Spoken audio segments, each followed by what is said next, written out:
नमस्कार दोस्तों, आपका स्वागत है आप ही के चैनल रियल लॉ विद अनुज में। आज इस वीडियो में हम बात करेंगे एक बहुत ही इंपॉर्टेंट विषय के बारे में, जो कि पॉश एक्ट है। पॉश एक्ट यानी कि prevention of sexual harassment at work place act. हम इस वीडियो में जानने की कोशिश करेंगे पॉश एक्ट का ओवरव्यू क्या है, किसके ऊपर यह एक्ट अप्लाई होता है, एम्प्लॉइज एंड एम्प्लॉयर्स की क्या राइट्स एंड ड्यूटीज है एक्ट के अंदर, और एक्ट में कंप्लेंट फाइल करने का क्या प्रोसीजर है। तो आइए शुरू करते हैं। पॉश एक्ट क्या है? पॉश एक्ट का मतलब है prevention of sexual harassment at work place act. यह कानून 2013 में इंडिया में पास हुआ था for the purpose of ensuring कि एक सेफ वर्किंग एनवायरनमेंट विमेन के लिए प्रोवाइड कराया जा सके। यह एक्ट सुप्रीम कोर्ट की एक लैंडमार्क जजमेंट में जो सुप्रीम कोर्ट ने गाइडलाइंस दी थी, उन गाइडलाइंस के ऊपर बेस्ड है।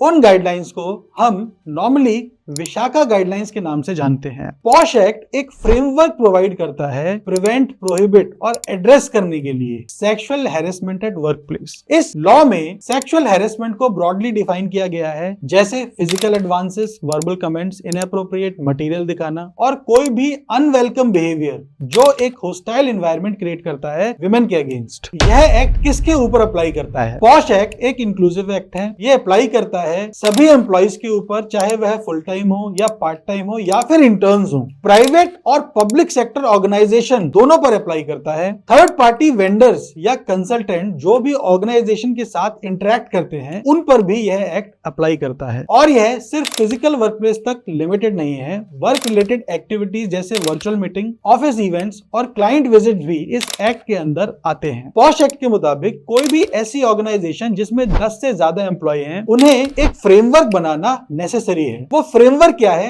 आइए समझते हैं। सबसे पहला, इंटरनल कंप्लेंट कमेटी का फॉर्मेशन। ये कमेटी सेक्सुअल हैरेसमेंट कंप्लेंट्स को इन्वेस्टिगेट करती है। दूसरा, अवेयरनेस प्रोग्राम्स को कंडक्ट करना। एम्प्लॉयर्स को अपने एम्प्लॉइज को पॉश एक्ट और इसके प्रोविजंस के बारे में एजुकेट करना होता है। तीसरा, पॉलिसी अडॉप्ट करना, यानी कि कंपनी के पास एक clear anti sexual harassment policy होनी चाहिए। अगर ये सब प्रोविजंस कंप्लाई नहीं करेंगे तो कंपनी के ऊपर हैवी पेनल्टीज लगने का प्रोविजन है। पॉश एक्ट में कंप्लेंट कैसे फाइल करें, आइए समझते हैं। यदि आपको पॉश एक्ट में कंप्लेंट फाइल करनी है तो कुछ स्टेप्स को फॉलो करना होगा। नंबर 1, रिटन कंप्लेंट सबमिट करें। कंप्लेंट आईसीसी को 3 महीने के अंदर लिखित रूप में देनी होती है। आईसीसी मतलब इंटरनल कंप्लेंट कमेटी, जो एक्ट के अंदर बनाई जाती है। इसमें सारी डिटेल्स होनी चाहिए, जैसे इंसिडेंट का date, time and place. Number 2, investigation process. Internal complaint committee complaint को इन्वेस्टिगेट करेगा कॉन्फिडेंशियली और फेयरनेस इंश्योर करते हुए। दोनों पार्टीज को अपना साइड प्रेजेंट करने का पूरा मौका दिया जाएगा।